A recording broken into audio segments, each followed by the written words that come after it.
I call the member for Mildura.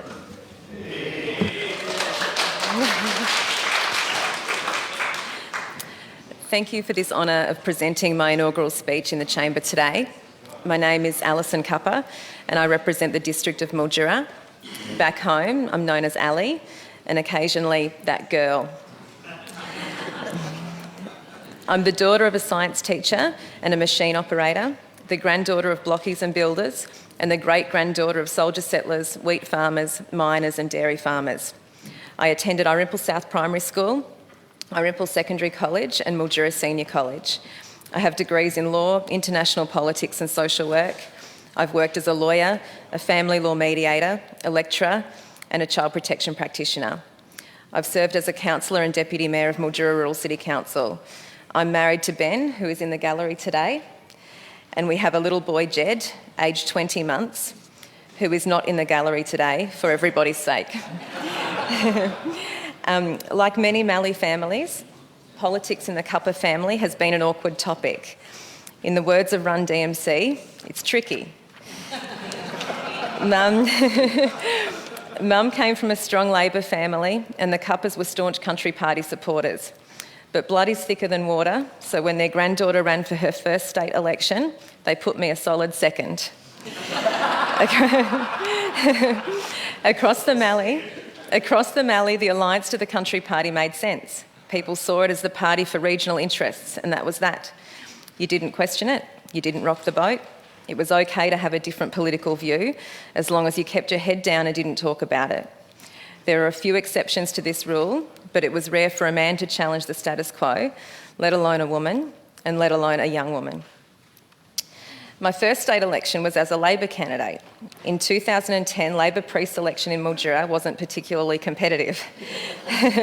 The discussion was along the lines of, you do it, no you do it, I don't want to do it, why don't you? My only comment was that the candidate should be local, and the response came, I move that Ali does it. I have an impulsive streak, so I complied. The next day, an elder statesman of the community invited me for a one-on-one chat. I expected some encouraging words, and his opening line was that it was a shame I wasn't a bloke. He said people in Mildura wouldn't vote for a woman. A slightly more optimistic mentor later told me it wasn't impossible, but it would take the community at least 10 years to accept a progressive female. 8 years later, here I am, 2 years ahead of schedule. I left the ALP in 2012. There are many points of difference between Labor and the Coalition, but in relation to our two most significant and symbolic issues, the hospital and the train, the big parties, unfortunately, moved in lockstep. I've been independent ever since. Our history is rich and complex. In 1887, George and William Chaffey committed to the development of Mildura as an irrigation colony.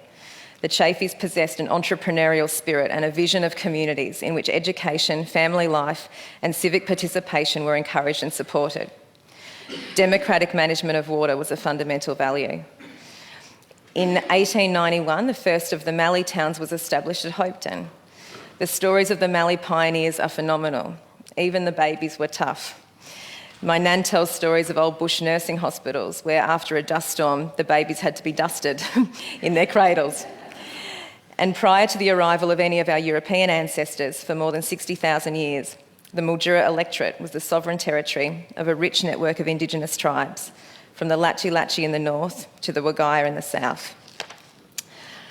I've heard it said that if you want to break a race of people, you do three things. You take away their land, their language and their children.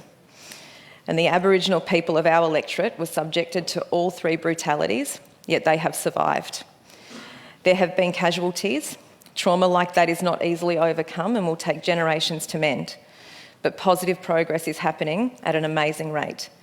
And with the next wave of Indigenous leaders at the helm, young people like Indy Clark, Angela Pryor, Simone Spencer, April Goldring and Nada Alderbasic, I believe and I hope that meaningful reconciliation will be achieved in our lifetime. Regardless of our ancestry or our geographical location across our electorate, we are united by our isolation. That isolation has given rise to a shared agenda. It has grown communities that come together to solve problems, to look after their own and to work hard to ensure that their kids have a better life than their parents. Organisations like the Christie Centre and Arts Mildura and Oyen Inc. and SMEC exemplify that spirit, punching above their weight and bringing extraordinary dynamism to our community. Programs like Food Next Door, the Burundian Community Garden and APPS show we can do amazing things with very little. Advocacy groups like Mildura Hospital Conversation, the North West Rail Alliance, Southern Mallee Matters and the Water Warriors of the former FMIT remind us that when push comes to shove, beneath our pioneering stoicism lies a capacity for fierce activism. In agriculture, we are growing global partnerships and export markets based on a well-earned reputation for premium quality citrus, fruit, grain and other crops. Places like Robinvale are economic powerhouses and multicultural melting pots. In education, we are blessed with dedicated teachers and school leaders who overcome our isolation to deliver a great education to our kids.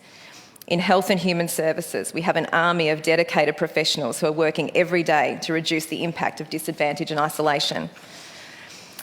The Mallee Child Protection Unit deserves a special mention, and perhaps the only downside of this extraordinary privilege of being elected to Parliament was having to leave this team.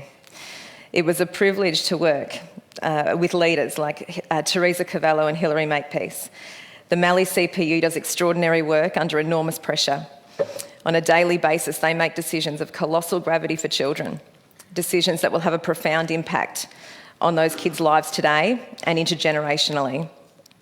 And those workers are heroes of our community. We're made of tough stuff in the Mallee. We know how to look after ourselves, and we don't need the government to do everything for us. We just need it to get the big things right. At a bare minimum, that means essential services on par with the rest of the state. It means having a passenger rail connection. It means having decent freight rail infrastructure. It means having safe roads. And it means decent healthcare. It means GPs in our small towns, and it means a publicly managed public hospital. I have a busy list of interests and priorities. I want rate reform. I would like to see more climate change action, solar development in the right places in our community. I'd like support for autism employment, for animal welfare, and a more activist approach to the Murray-Darling Basin crisis. But at the top of my list is healthcare. Healthcare is an essential service. It's a matter of life and death. Free, accessible, reliable healthcare cannot be taken for granted. An experience in America taught me this lesson. Thanks to the vision and passion of two men, Eric Fettering and Don DeBatz, I had the honour of serving as an intern in the office of Congressman James Clyburn of the 6th District of California on Capitol Hill in 2003 as part of my American studies in politics. My work was fairly menial, mainly answering the phone and opening letters, but I didn't care. I was just thrilled and fascinated to be there. Some of the more glamorous highlights included catching a 3-second glance of Colin Powell from a distance and being touched on the back by Nancy Pelosi when she was trying to get me out of her way. So don't be jealous, I was kind of a big deal. But the most vivid memory was answering the phone one day to a distressed father who needed to talk about his twin girls. They were 16. He said they were severely anorexic, and if they didn't get help soon, they would go into cardiac arrest. There was a specialist inpatient clinic, which was the family's last hope. This dad had medical insurance and he thought they were covered, but the insurance company had advised that anorexia was, technically speaking, a mental condition, not a physical one, and therefore wasn't covered. The family would have to pay the full cost for both children. They simply couldn't afford it. He said, I'm already working 3 jobs, I can't work any harder. He had called his congressman because he didn't know what else to do. I didn't know what to tell him, so I put him on hold and asked a colleague for advice. I expected her to suggest an agency referral of some sort, but instead she said, tell him you're praying for him.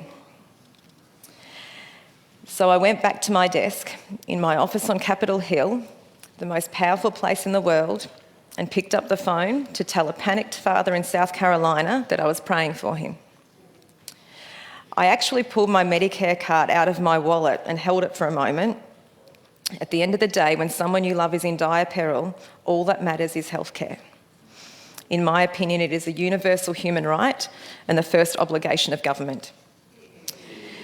In Mildura, we have Medicare, of course. The federal government makes no distinction there, but we do not have a publicly managed hospital.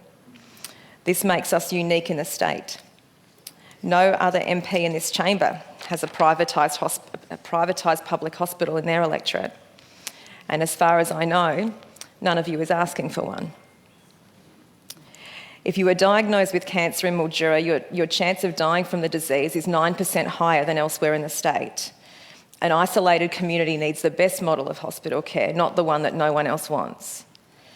My cousin Alona Legan spent the last years of her life battling bowel cancer.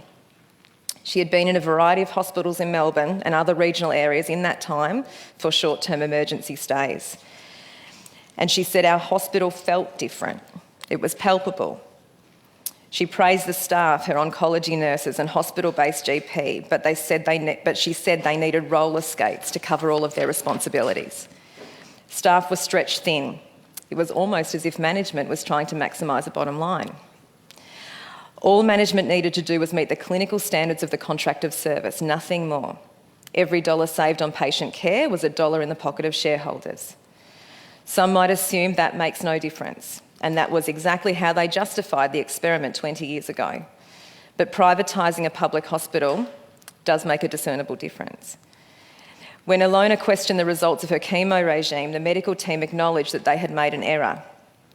Rather than having her on the strongest dose of chemo in the lead up to her surgery to remove the tumour that was threatening her life, they had been administering, for months, a weaker dose. She had detected that something was amiss. The surgery that was scheduled for January 2012 was cancelled, and by December that year, she was dead at 31. We can't say definitively whether extra resourcing at the hospital would have provided that extra level of vigilance or would have ensured her treatment was appropriate and would have saved or extended her life. But what we can say is this. In 2012, a panel of esteemed, experienced local doctors spoke publicly against the privatised model, stating it had caused a steady decline in care since its commencement. When Alona relayed her story on the Facebook page of her local MP, it was deleted. When a petition was given to the then Health Minister, he took it, then refused to give it to our local member for tabling in the lower house, and he also refused to give it back.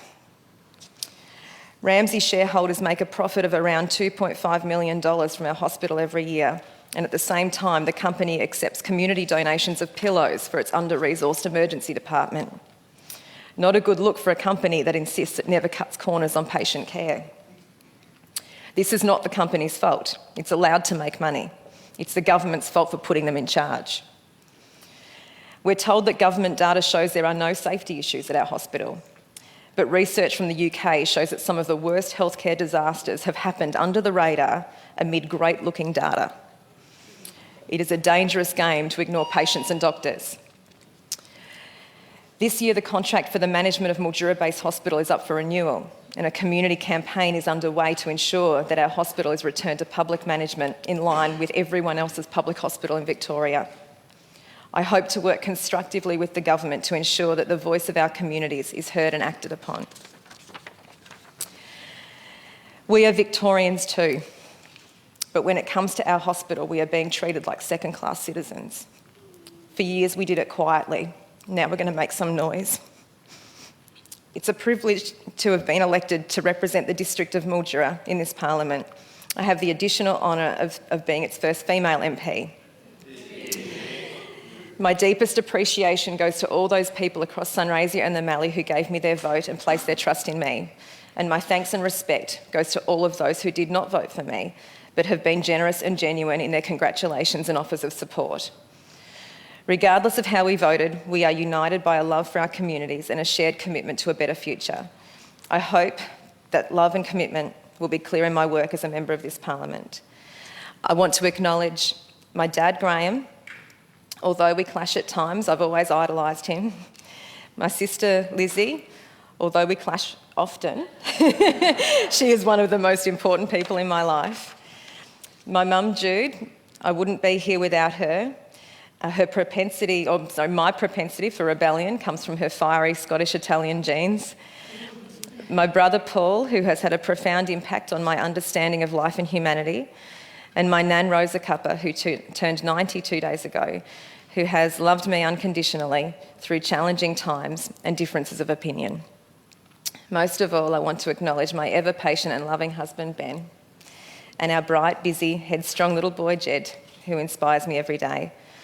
I want to thank my talented and loyal friends, Chris Hobart, Chris Blackie, Stephen Parr, Stuart Walsh, Kieran Mangan, Jen Dannenberg, my deputy, James Price, my fierce female friends and mentors, Jenny Gibbons, Paula Bruce, Helen Healy, Bernadette Edmondson, Natalie Mentsforth and Fiona Hilton-Wood, my formidable campaign team, in particular Christina Schweitzer, Ian Skennerton, Brady Glenn, Julie Calaby, Lynn McMahon, David Jackman, Pat, Gav, Emma Martin, Shane, Maxine, Chris and Nick Smith.